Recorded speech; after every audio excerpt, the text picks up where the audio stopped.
അതെ, നമ്മുടെ വീട്ടിൽ കറിക്കൊക്കെ വെച്ച് കഴിഞ്ഞിട്ട് ചേനയൊക്കെ ഒന്ന് കറവലിഞ്ഞും ചീത്തയാവാൻ തുടങ്ങുന്ന സമയത്ത് നമുക്കൊരു വെക്കാൻ പറ്റിയൊരു പുഴുക്കാണ് ഇത്. ഞാനിവിടെ സ്ഥിരം വെക്കാറുള്ളതാണ്. വേറൊന്നുമല്ല, ഇതൊക്കെ കപ്പയൊക്കെ മേടിച്ച് കഴിഞ്ഞാൽ ചെറിയൊരു പീസ് എടുത്ത് കഴിഞ്ഞിട്ട് ബാലൻസ് അവിടെ വെച്ചിട്ടുണ്ടാവും. അപ്പോൾ അതൊക്കെ കൂടി വെക്കണ ഒരു പുഴുക്ക് കാണിച്ചു തരാം. ഇതിനകത്ത് വേണ്ടത് കപ്പ, വലിയ ചേമ്പ്, ചേന, ഇവയാണ് വേണ്ടത്. ഒരു 2 പിടിയോളം ഞാൻ വലിയ പയർ വെള്ളത്തിലിട്ടിട്ടുണ്ടായേ. അത് ഞാനൊരു പാത്രത്തിലോട്ട് ഇട്ട് കൊടുക്കുകയാണേ.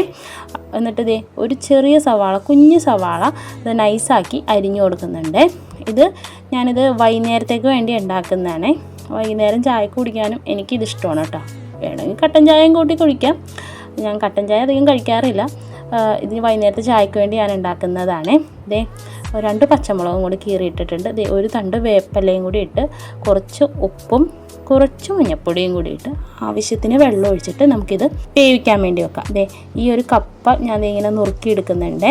ഒരിച്ചിരി മുഴുത്ത കഷ്ണം ഒഴിക്കാനായിട്ടോ നുറുക്കുന്നത്. ഇത് ഇത്തിരി കറവലിഞ്ഞ കപ്പയാണ്. എനിക്കിഷ്ടമുണ്ട് കറവലിഞ്ഞ കപ്പ. ഫുഫു ഉണ്ടാക്കിയ കപ്പയാണ്, ഉണ്ടായിരുന്ന കപ്പാണ്. അപ്പം ഞാൻ ആ കപ്പനെ കുറച്ചെടുത്ത് മാറ്റി വെച്ചിട്ടുണ്ടായിരുന്നില്ലേ, അതുകൊണ്ട് ഉണ്ടാക്കുന്നതാണ്. മാറ്റി വെച്ചത് വേറെ എന്തെങ്കിലും ചെയ്യാൻ വേണ്ടി മാറ്റി വെച്ചതാണ്. അത് നമുക്ക് പുഴുക്കുണ്ടാക്കാം. അപ്പോൾ പുഴുക്കിന് വേണ്ടി ഞാനിത് അരിഞ്ഞ വെള്ളത്തിൽ ഇട്ടിട്ട് ഉപ്പിട്ടൊന്ന് വേവിച്ച് ഊറ്റി മാറ്റുന്നുണ്ട്, പാതി വേവാക്കിയിട്ട്. ഇതൊരു കുഞ്ഞു കഷ്ണം ചേനയാണ്. അപ്പോഴേക്കാളും ഇതൊക്കെ നന്നാക്കി വന്നപ്പോഴേക്കാളും ആ ഒരു പയർ വെന്തിട്ടുണ്ട്. ഒരുപാട് ഉടഞ്ഞു പോണ ആ രീതിയിലല്ല പയർ ഞാൻ വേവിച്ചെടുത്തേക്കുന്നത്. അതൊന്ന് വെന്ത് മുക്കാൽ വേവോളം വന്നപ്പോൾ തന്നെ ആ ചേന ഇട്ട് കൊടുത്തിട്ടുണ്ട്. ഒരു കുഞ്ഞു കഷ്ണം ചേനയായിരുന്നു. ചേനയും ഇത് ചേമ്പാണ്. അതും വലിയ ഒരു മുഴുത്ത കഷ്ണമൊക്കെയാണ് ഞാൻ നുറുക്കിയേക്കുന്നത്. അതും മാറ്റി വെച്ചിട്ടുണ്ട് നന്നാക്കി. നമ്മൾ ഉപ്പിട്ട് വേവിച്ച കപ്പയാണ്. അതൊരു പാതി വേവാക്കിയാണ് ഞാൻ കപ്പ എടുത്തേക്കുന്നത്. കപ്പക്കൊരു ഊറലുണ്ടാവുമല്ലോ, അത് പോകാൻ വേണ്ടി വെറുതെ ഒന്ന് തിളച്ചപ്പോൾ ഒന്ന് ഊറ്റി മാറ്റിയതാണ്. ഒരു 3-4 വെളുത്തുള്ളി ഞാൻ അരിഞ്ഞ് ചേർത്ത് കൊടുക്കുന്നുണ്ട്. വേറെ ഒന്നുമല്ല, എനിക്ക് അരച്ച് ചേർക്കണതിൽ ഇഷ്ടം അരിഞ്ഞ് ചേർക്കണതാണ്. അപ്പോൾ ഒരു 3-4 വെളുത്തുള്ളി, 5ഓളം എടുത്തിട്ടുണ്ട്. അതൊന്ന് അരിഞ്ഞ് ചേർത്ത് കൊടുത്തിട്ടുണ്ട്.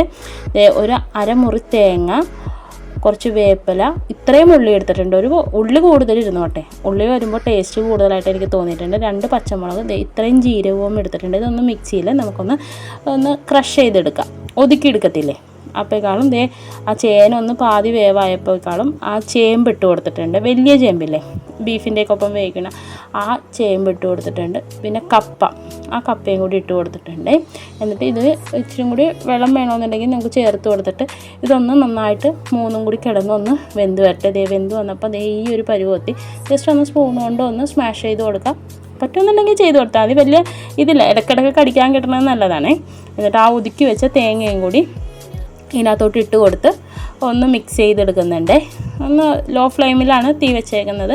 തീ വെച്ചിട്ട് ലോ ഫ്ലെയിമിൽ തന്നെ ഒന്ന് മിക്സ് ചെയ്തെടുക്കേണ്ട. ആ പച്ചക്കുത്തൊന്ന് മാറണം അത്രയും നേരം. പുഴുക്കിനൊക്കെ നമ്മൾ ചെയ്യത്തില്ലേ, അതേപോലെ തന്നെ ഇതിനകത്തോട്ട് വറവിടാനായിട്ട് ഉള്ളിയൊക്കെ ഒന്ന് താളിച്ചിടാൻ വേണ്ടി ഞാനൊരു ചീനച്ചട്ടി വെച്ചിട്ടുണ്ട്.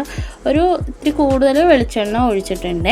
കുറച്ച് ചുവന്നുള്ളി അരിഞ്ഞതും കുറച്ച് വേപ്പിലയും കൂടി ഇട്ട് ഒന്ന് മൂപ്പിച്ചെടുക്കുന്നുണ്ട്.